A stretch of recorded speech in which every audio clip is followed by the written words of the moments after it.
better than the present, that means there's a problem, that we need to go back to the drawing table and say, where did we miss the way? Because God created society and human beings to make progress. You should say our present is better than our past. But when you see a society or a nation keep saying their past is better than their present, they must look at each other in the eyes and say, there's some things that we're actually not doing very right. Is there something we can take from the past and bring to the present to help address this issue of independence? Because we keep talking about poverty. Poverty has been with us for as long as I can remember, and it's still here. We have the issue of corruption. We have the issue of tribalism. We'll take them in piecemeal. But what you said triggered my thinking that, is there something we can take from the past and bring to the present and modify it to enhance this sense of independence, the relevance of it to us today? You see, the Vice President sometimes gave a lecture where he said, you see, there are pillars, value systems that enable the growth, development, and progress of a society. When you compromise those values, they are the pillars of the society. Pillars like honesty, integrity, hard work, trust. When you take away these pillars, you can't guarantee progress in any society. As of today, in those days, our parents, our elders will tell you, those were days that were told in the market, you can actually leave your goods, cover it the following market day. You will come, nothing will be missing. But I tell you, today, if you sit with your goods, with your two eyes open, the rest assured, they will steal the goods, steal you. I mean, what is kidnapping today? Kidnap you and keep you in one place and call you, with audacity, they will call your family members and say, well, she's in our custody. We are demanding 80 million naira. Let us start negotiation. A police DPO was arrested of recent in one of the states. He had to pay 3 million naira for him to be released. It simply tells you that our value system had broken down over the years. We now have a generation that doesn't want to work. And when Mahatma Gandhi was listing the 7 deadly social sins, one of them he mentioned was wealth without work. When you find a society that doesn't believe in hard work, we're told that Japan, after the World War, went to America to understudy why is the West progressing. And what they came out with was that you get paid per hour. So if you show up in your place of work for 3 hours, you get paid for 3 hours. If you like, you can tell them that your mother is sick and go home. Your pocket. That's why, well, sometimes we think those who live in the Western world, America and Europe, that they are stingy. They work even during the winters. Work is like a life, it's like a religion. It's like an opium. You don't work, you don't eat. We don't have work culture. So those are some of the things. You see, everybody wants to be a multi-billionaire. Sometimes you look at somebody wants to be a Dangote. Do you know how many years Dangote has put into hard work? So many of them. So what I'm trying to say is that our value system has broken down over the years. The institutions that were set up are not working. They are not regulating anything. And so everybody is just doing whatever they are doing. We've been saying that corruption is like, it has become a culture in Nigeria. But the question is, how many people are actually going to jail for corruption? You see somebody accused of corruption, they are in the court for the next 10, 12, 13 years. The judges keep retiring. They start de novo. And after some time, the witnesses are no longer there. And after some time, the cases are thrown away. The man that we know, the society knows, the community knows, has actually embezzled state fund. He's given chief taxi title. He goes back to the normal, to a normal life. And so the youths are simply just looking at it and said, does hard work really pay? Because the best way is by living by example. So we have people in those days, the Michael Jacksons of this world, the Jack Andres of this world, the Shehu Shagaris of this world, the Alese Kweme of this world. They went into politics, they served. Even though their government was tagged to be corrupt, but as individuals, we can actually say some of them came out poorer than they went in because they had integrity.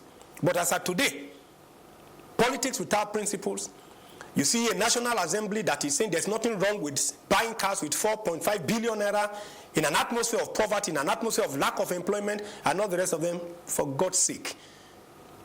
That's why you see the workforce, the middle class. I hope you are aware, as a media house, that we are Nigeria is the highest, migration nation that leave out the country. To the West. And these are your graduates, your middle class.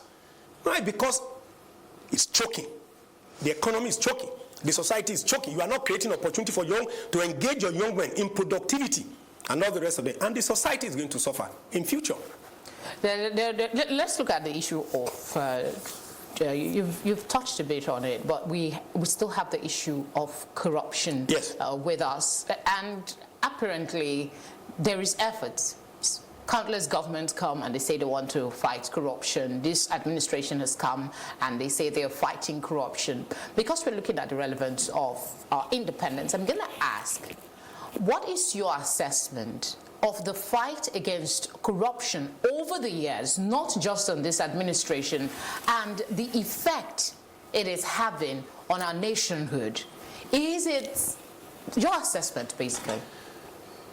Each government that comes tries to fight corruption. But corruption is not what one government can fight.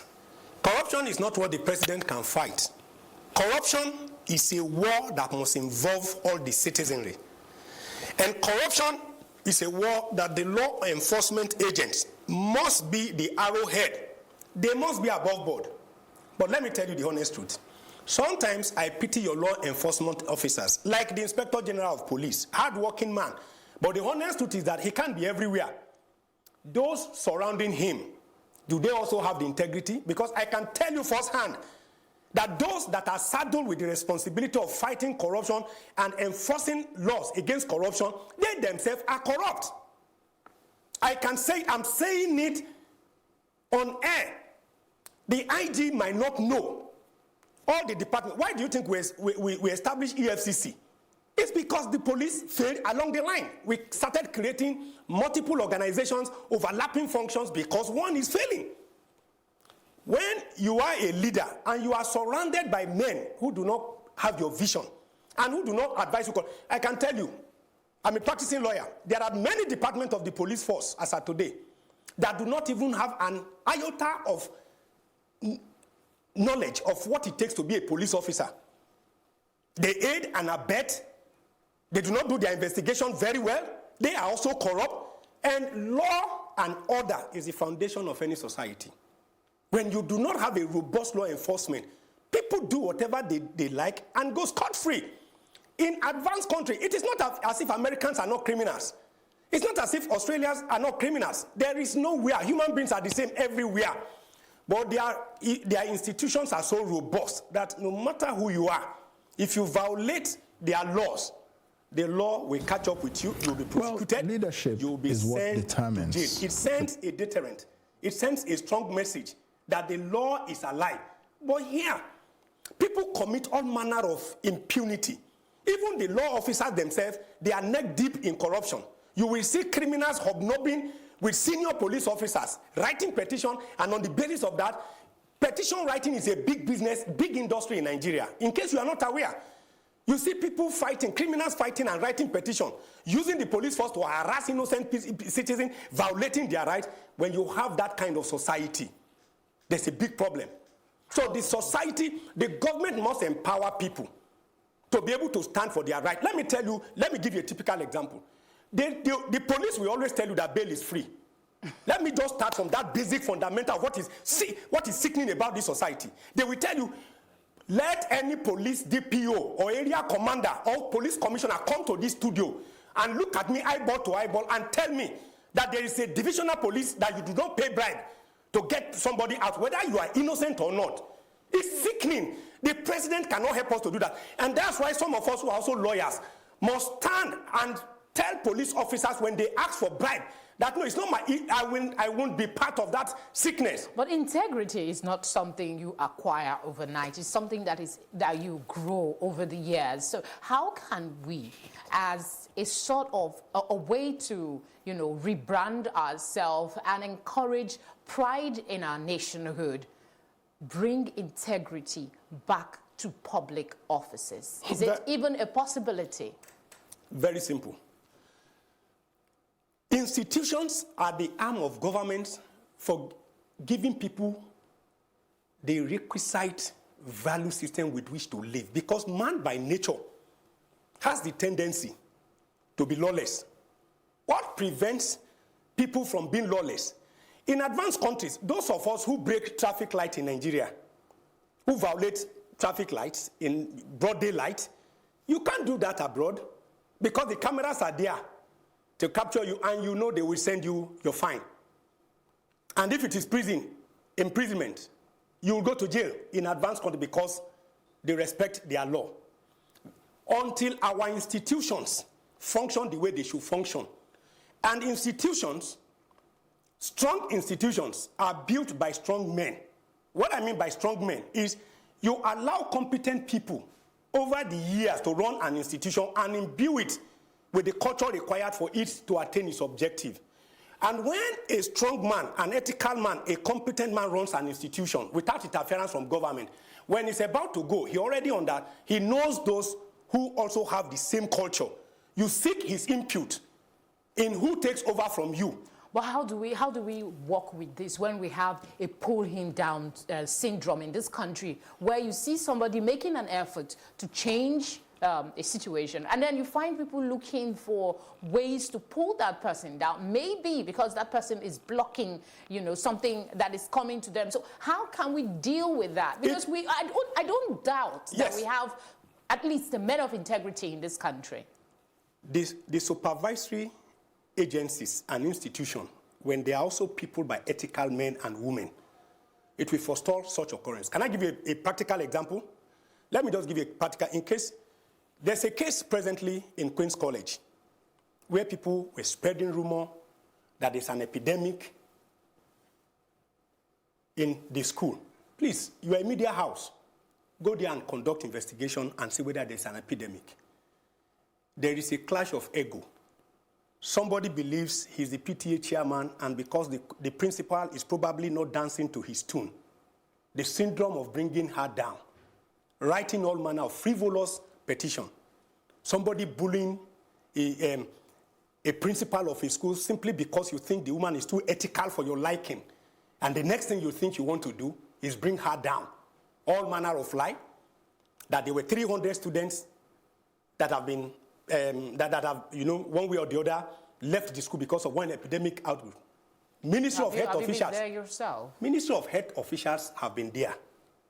As I speak with you, you are a media house. I'm on air. If I'm lying, you can actually, you can go there. You can call the Ministry of Lagos Ministry of Health. They visited the school to find out. Are you understand? So now, it's left for the supervisory agency, the Federal Ministry of Education, to say, no, what is happening is actually blatant lie. And the Old Girls Association of the school also sent in their own old girls to inspect the school. And they've actually issued a press release that all that is out in the media is actually fabricated. That there were 73 students who came in, had malaria and flu, went home to their parents. Some of them are back on campus. How 73 became 900 in the media? Punch carried 900. Syndrome of pulling them down.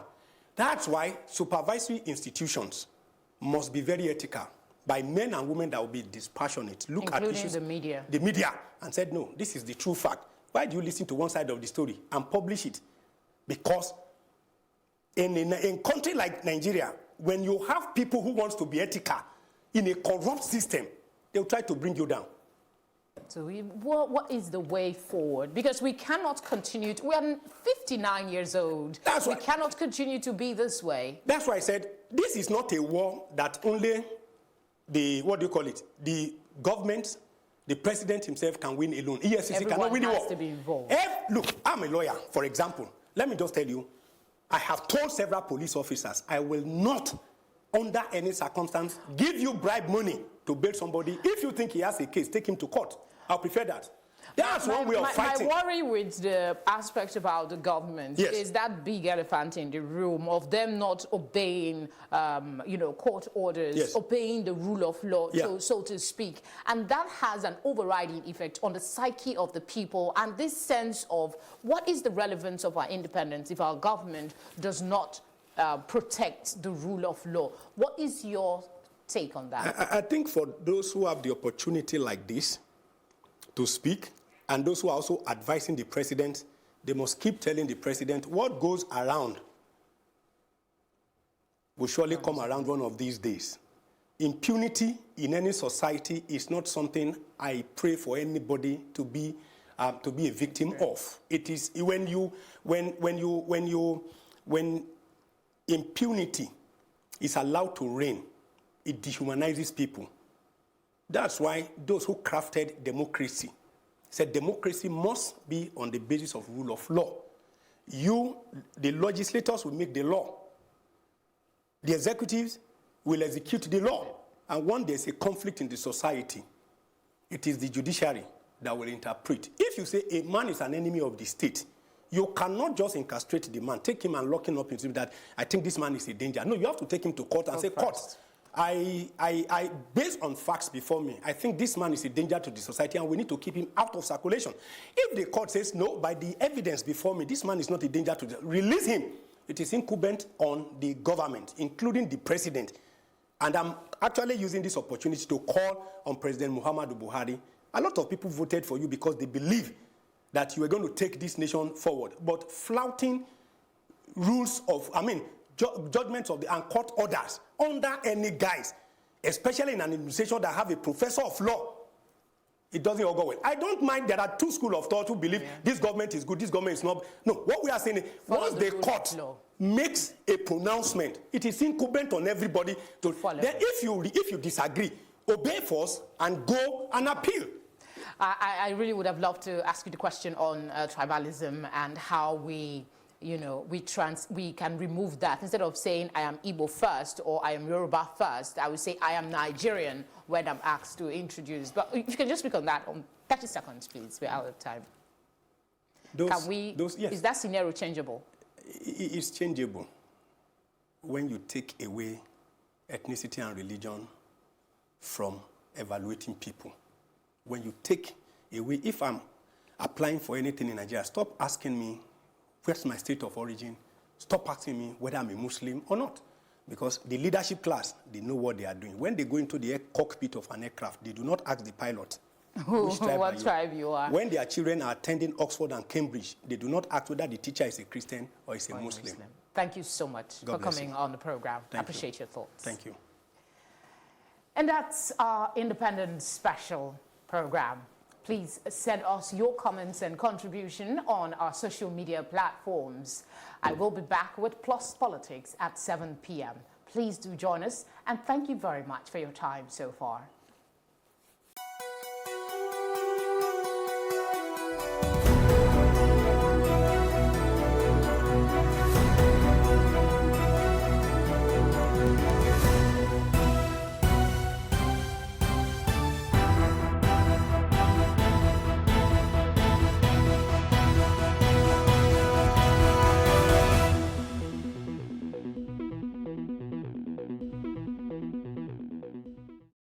I guess that I was born lucky because on January 17, 1955, 400,000 children from western region of Nigeria filed to go to school free of charge. I was one of those children. And not only that, I was lucky again, to win the USC scholarship for my secondary education. And then, I decided that, no, I want to be a photographer. I started my training in photography. But then I wanted to do film. So there was only one place I could learn right away. On September 20, 1970, I was employed by the Western Nigerian Television, the first in Africa to start my training as a film cameraman. Without all these development and circumstances. And finally, my going to London Film School. Without all these things, there couldn't have been a Tunde Kelani today. Well, the Nigeria of my dream was a country that exuded a lot of pomp and pageantry, a lot of pride in the Nigerian, and then we dreamt of transformation of the country.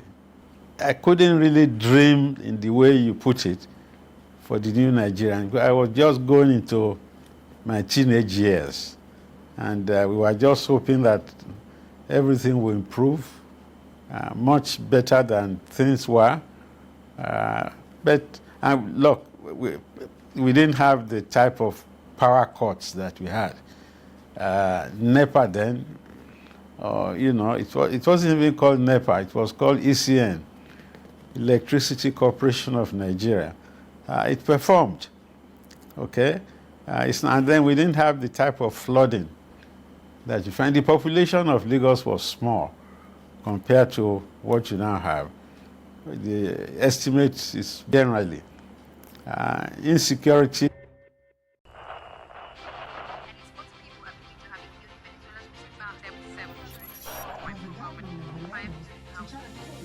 Politics has helped shape the decision of the polity, from conspiracy theories to good old-fashioned comic politics. These are the results of tomorrow's election. Okay, you have it already, have you? I think we've done very well in the very difficult circumstances in which we took over governance. Plus, politics will fill the polls of the country, from friends to frenemies, even strange bedfellows, to clones and stooges. We go beyond the rhetorics and the drama to analyze the story behind the story. Let everybody come and say! The perception in itself does more harm than actual corruption that you have. Plus, politics, not just another political show. It's about putting you, the citizens, in the know.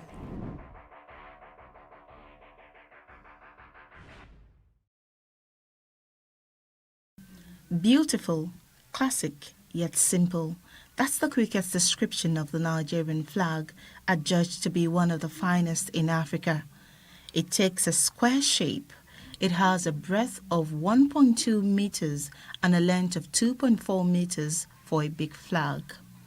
Designed in 1959 and first officially hoisted on the 1st of October 1960, what does the flag represent to Nigerians?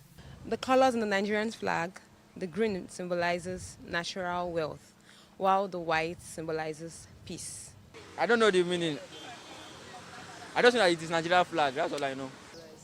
Green symbolizes the vegetation of the country. Yeah, the vegetation of the country, while the white signifies the peace of the country. As much as the flag has over the years being the national symbol, less attention has been paid to the designer. Green, white, green. This is by no means looking like the presidential villa, but this is the home of the designer of the Nigerian flag, Pa Taiwo Akinkunmi. Michael Taiwo Akinkunmi is 83. He lives in the ancient city of Ibadan. It's 60 years after he designed the flag. Some would call him a genius, others would call him a hero, but this graduate of Norwood Technical College, London, chooses to call himself a pensioner and a retired civil engineer. Despite his poor health and slurred speech, he tells of how in 1959, as an engineering student in London, he stumbled on a government advertisement for entries to design a national flag and how his entry became the flag. His initial design had an image of a radiating sun, but was removed by the judges of the screening committee in charge of the competition. I was fortunate to reach the publication for the design, and I took part in the competition, and then I was lucky to win the advertisement for the design of the flag for use in the independence celebration. How much was he paid for the flag? I had a prize of about £100. for winning the competition. As common with old people, Pa Michael Akinkunmi's memory is failing him, but interestingly, he still remembers how to sing the national anthem. To compatriot, Nigeria's called obey, to serve our fatherland with love and arms and praise, a nation of whose shall never be in vain, to serve with heart and mind, one nation bound in freedom, peace and unity. Away from the initial £100, that is 42,000 naira back in the days, and a national honor, what else has the flag designer received from the government of Nigeria? Young Akinkunmi is Pa Taiwo's son. He says his father hasn't enjoyed much from the government except for a lifetime salary given to him by the past PDP administration. During the past regime of the, what's it called, Jonathan, actually, he gave him National Award, OFR, Order of the Federal Republic of Nigeria. So, and he placed him on a monthly salary. So that was what Goodluck Jonathan did then for him. So, and this present government, they are trying their best. Let me just put it that way. And God continues to strengthen them. As the nation turns 59 and Nigerians celebrate another independence, there are expectations that notable Nigerians who played commendable roles in Nigeria's history will be more appreciated. However, the octogenarian sends his felicitations to Nigerians world over. I am Taiwo Akinkunmi, the designer of the Nigerian flag used for the independence celebration of the country, and I wish all our sundry happy independence. Mary Chinda for Plus TV Africa.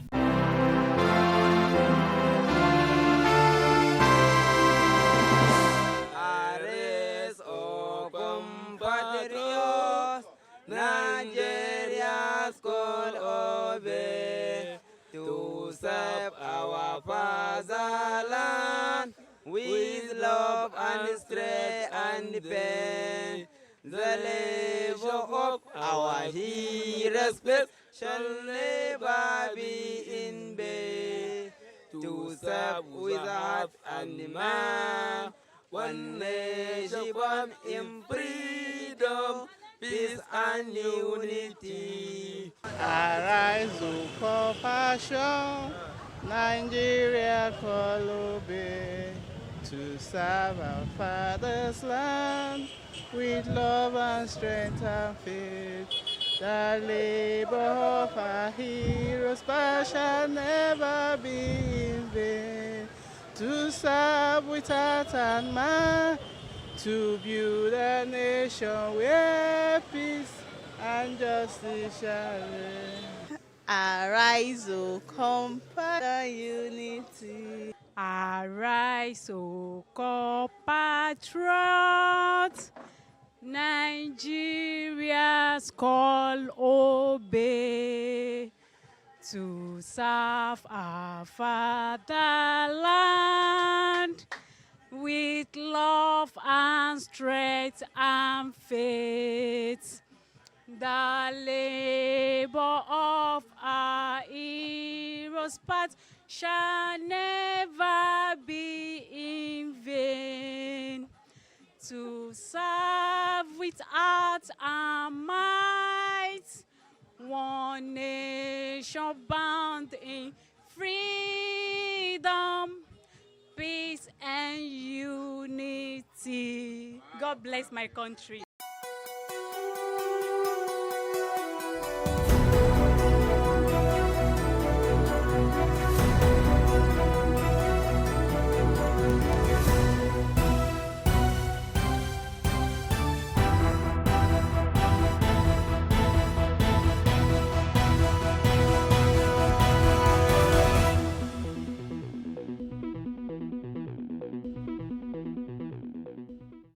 The Nigerian film industry is largely dynamic, keeps evolving, and is much older than Nollywood. Before the birth of Nollywood, history holds dear to heart filmmakers like Hubert Ogunde, Tunde Kelani, Ola Balogun, Moses Olaiya, and Eddie Ugboma.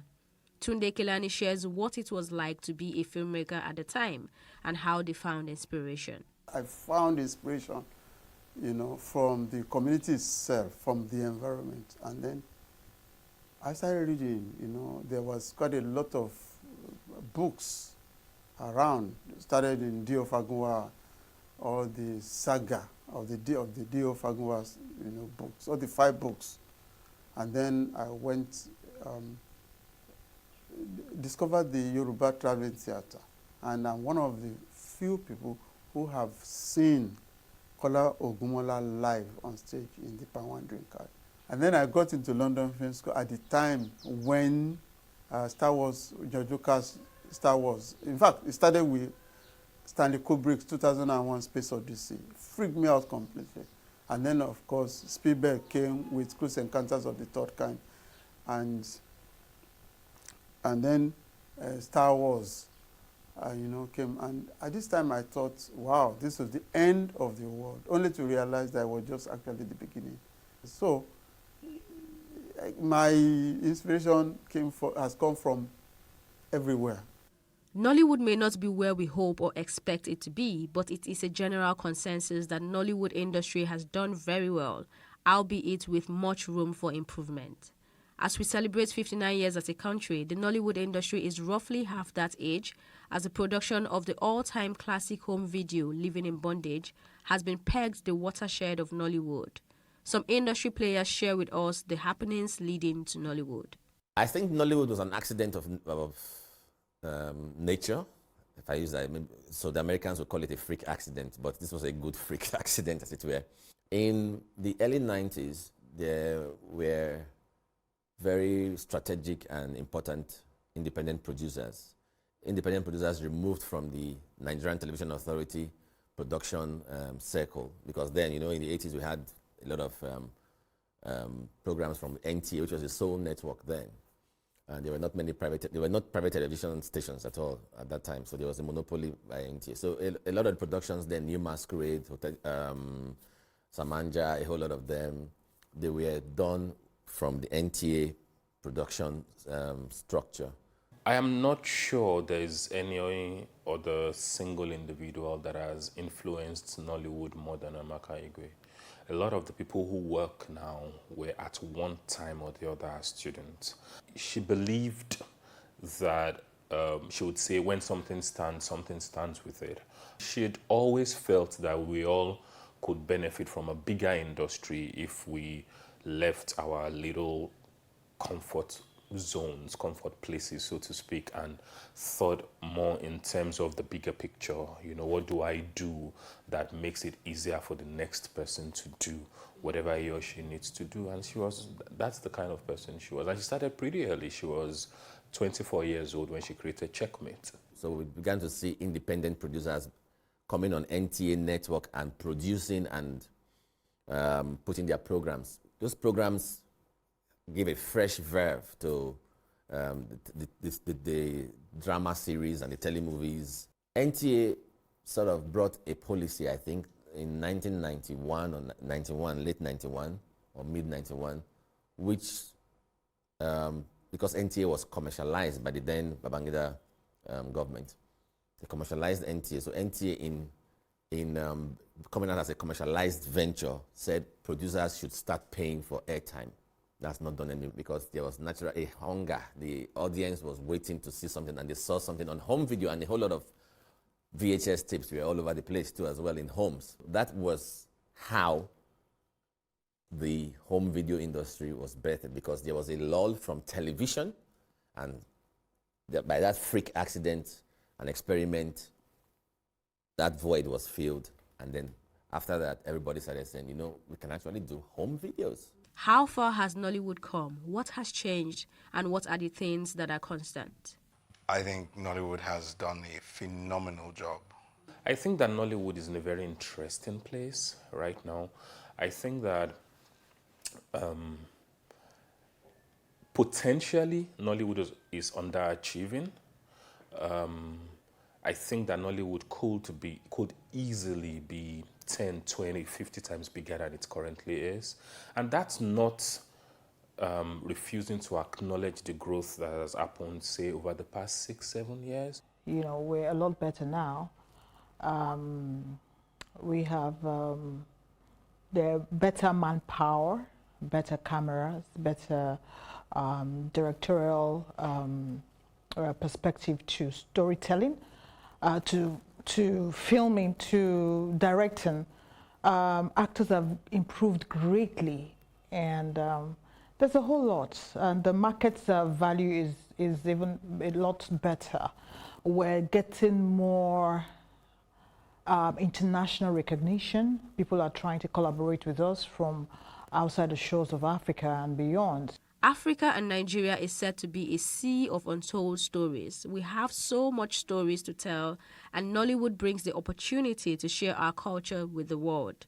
Nollywood is currently contributing over 5% of Nigeria's GDP. What do we expect from the industry between the next 5 to 10 years? We need to have our own film village. We need a whole acre of land to begin to erect what we need to sell. Look, this industry contributes a whole lot. The work we need to do, even if we did it at the best of our abilities, will take us at least a decade. The work we need to do. Nollywood's values. Oftentimes, we are still too apologetic about Nollywood. When we talk to foreigners about Nollywood, it's only Nigerians I hear speak about Nollywood to foreigners the way we speak about Nollywood, almost as if we are apologizing for it. Meanwhile, travel for a film festival featuring Nollywood, everyone is wondering how we are doing it at all. We have been inducted into the Oscars. I am a member of the Nigerian Oscar Selection Committee, as it were, and with 11 of my colleagues. We are getting more into the global mainstream politics of filmmaking. We're beginning to understand that there is a huge market in the diaspora that we have not explored. I do think in 10 years' time, a couple of Nigerian films would have won Oscars. Yes, we're going to see more and more high-quality Nigerian movies that can receive international attention and that will receive international attention. It's already happening. In 5 to 10 years from now, we're going to see a lot more of it happening. Nigeria is 59. Industry practitioners have had to fight tooth and nail to establish the industry with next to nothing support from the government. However, as the country marches towards its 60th anniversary, the current governor of the Central Bank of Nigeria has recognized contributions of the creative sector to the economy, hence committed to invest 200 billion naira to the sector. For Nollywood to achieve its potential, we need to put structure behind it. And by structure, I don't mean the federal government spending X amount of money in this fund or that fund. That's not structural. Expectation is that the disbursement of this fund, if done properly, should help to further strengthen the industry. Elsie Godwin reporting for Plus TV Africa. The first time recorded music was heard in Nigeria is said to be in 1895. Music in Nigeria has since grown and evolved into one of the most lucrative forms of art in the country. This focus of 59 years of music in Nigeria as we celebrate Nigeria's independence starts with Fela Showande, who was the head of music and music research of the Nigerian Broadcasting Corporation and fought against what he called the apartheid in art. His work, The Folk Symphony, was premiered on October 1st, 1960, during the independence celebrations. Nigeria has been called the heart of music because of her role in the development of West African highlife and the so-called palm wine music, which became the basis for Juju. Babatunde King was the most famous star of the palm wine music and is likely to have coined the word Juju. Highlife, Fuji, Juju, and Akpala music dominated throughout the 60s to the 80s, with a little bit of rise to the Afrobeat sound, with the likes of Aruna Ishola, Tunde Nightingale, Victor Olaiya, Ike Dairo. In the early to mid-1970s, three of the biggest names in Nigerian music history rose at their peak: Fela Kuti, Ebenezer Obey, and King Sunny Ade. while the end of that decade saw the start of Yo-pop and Nigerian reggae. Most of the sounds were traditional at the time, with different sounds and style of music dominating some region in Nigeria. Fela then switched from highlife to Afrobeat, using Pidgin English to cut across the country, and as such, gaining more prominence nationwide and even internationally.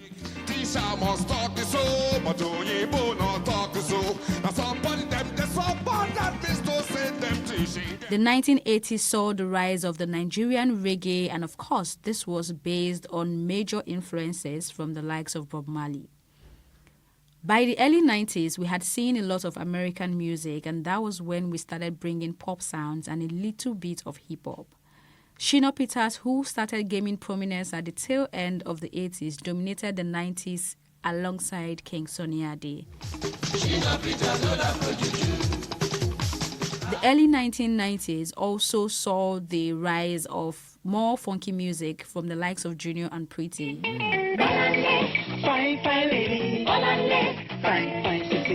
Mid-90s had us rocking to the Remedies, which comprised of Tony Tetula, Eddie Remedy, and Idris Abdul Karim.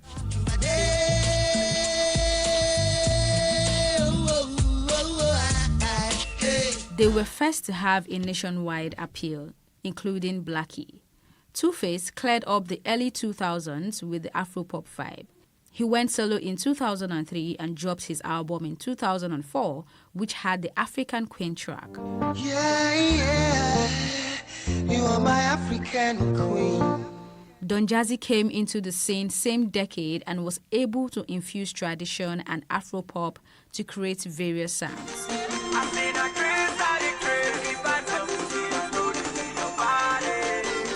However, 2010. I don't have the Nigeria of my dream in 1985 was Andrew not to check out. Right now, Andrews and Desolas and Tonys and Bisolas and Jumokes have all checked out to Canada. Nobody can tell them to stop. We're all encouraging them to check out. Because your country, what are you dreaming about? What's that dream? What's it going to be like? Some.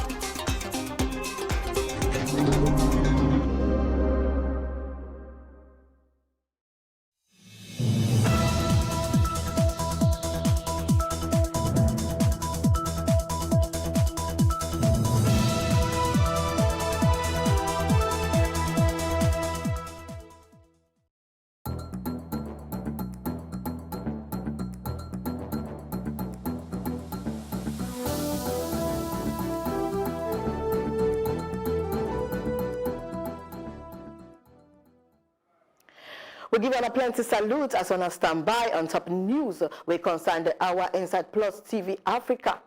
Now the cocoa of the matter where they make a background and where they bring come your domot.